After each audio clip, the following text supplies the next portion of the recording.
ರವಿ ರವಿ ರವಿ ಏನ್ ಪಾರ್ಟಿ ಜನ ನಮ್ಮೂರಿಗೆ ಹೇಗೆ ಬಂದಿರ್ಬೋದು, ಏನು ಸಮಾಚಾರ ಇರ್ಬೋದು? ಹಾ, ನನಗೆ ಗೊತ್ತಾಯ್ತು, ಇವತ್ತು ರೈತರ ದಿನ. ಅದಕ್ಕೆ ನೀವೆಲ್ಲರೂ ನನ್ನ ನೋಡಕ್ಕೆ ಬಂದಿದ್ದೀರಾ. ನಾನು ನಾನು ಗೌಡ್ರ ಮೊಮ್ಮಗಳು.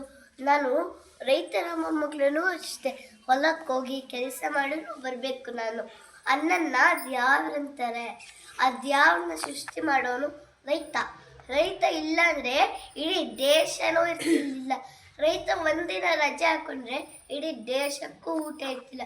ಜೈ ಜವಾನ್ ಜೈ ಕಿಸಾನ್. ಧನ್ಯವಾದ. ನಮಸ್ಕಾರ ಎಲ್ಲರಿಗೂ. ನನ್ನ ಹೆಸರು ಜಸ್ವಿನ್ ಗೌಡ. ನಾನು 2ನೇ ತರಗತಿಯಲ್ಲಿ ಓದುತ್ತಿದ್ದೀನಿ. ನಮ್ಮ ಶಾಲೆಯಲ್ಲಿ ರೈತರ ದಿನಾಚರಣೆಯನ್ನು ಆಚರಿಸುತ್ತಿದ್ದೀವಿ.